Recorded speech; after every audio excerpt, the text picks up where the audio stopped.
Magandang araw mga ka-trip. Ako po si Jem at ito ang Trip Lang.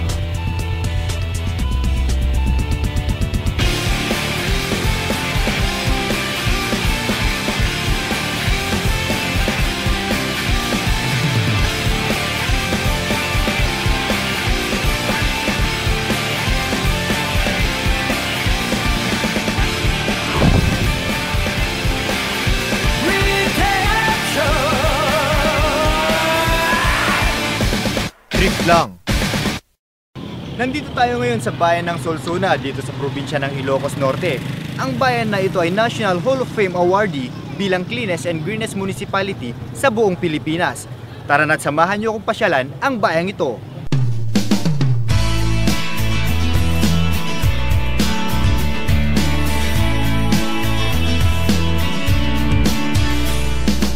Ang bayan ng Solsona ay dating kilala sa tawag na Santiago na naipatayo noong March 22, 1773 na binuo ni Joaquin Llantada, Francisco Hambaro, Nicolas Juan, Andres Agustin at Pedro Juan.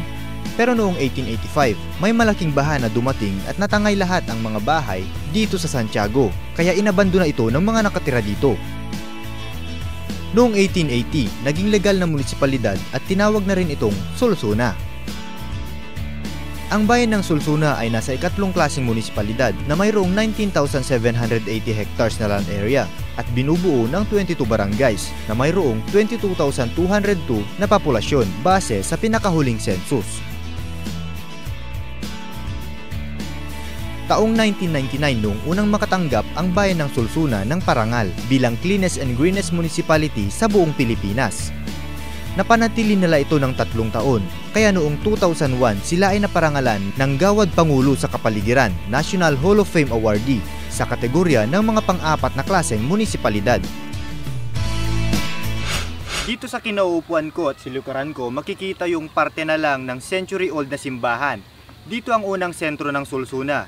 Noon, dito rin ginaganap ang mga aktibidades ng relihiyon at politika ng simbahan at dito rin naipatayo ang unang estado.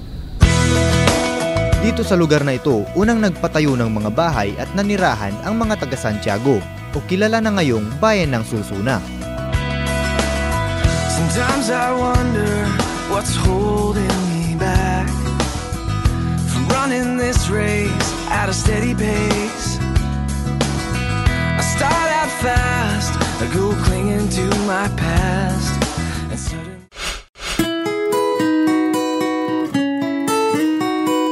sunod naming pinasok ang museo ng bayang ito.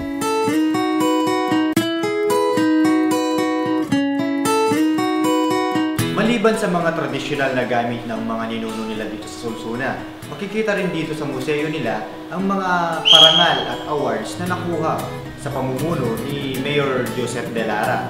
At dito sa tabi ko, may estatwa ng usa. Kasi dito sa Solsona, maraming mga makikitang usa sa mga bulubundukin ito.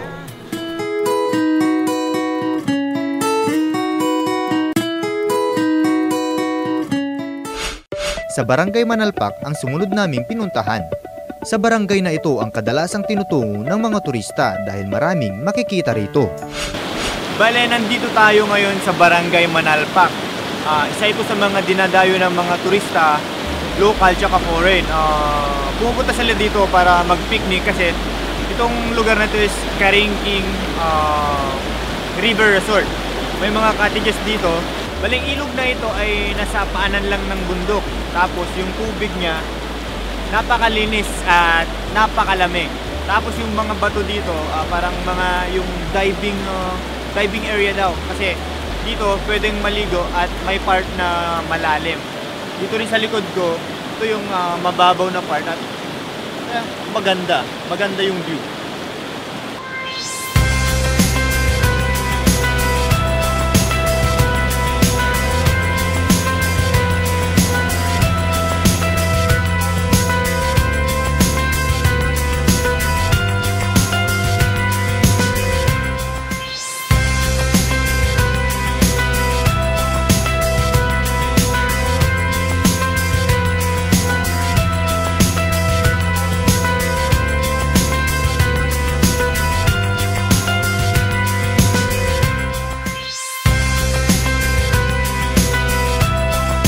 Bale, mas pinupuntahan ito ng mga turista during summer season kasi sakto yung lamig ng tubig sa init ng panahon.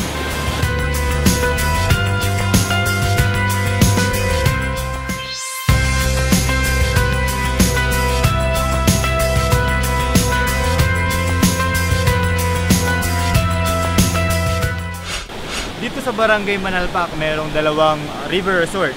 Ang una, yung pinuntahan natin, dun yung Karingking River Resort. 500 meters away from Karingking, mararating muna itong Galong-Galong River Resort. Parang ganun din parehas, pero meron lang medyo pagkaibang konti. Yung cottages dito, gawa talaga sa kahoy. Doon naman sa Karingking ay gawa sa yero.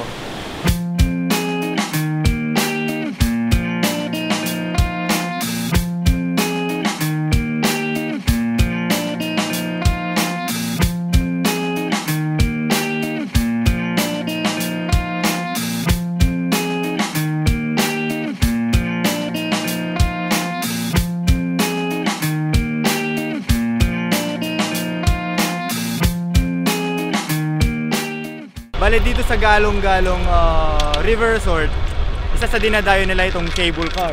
Yun. Pero hindi lang para sa mga turista to. Ginagamit din nila ito pantawid yung mga locals. Kasi kapag mataas yung tubig, dito sila sumasakay para tumawid dito sa kabila.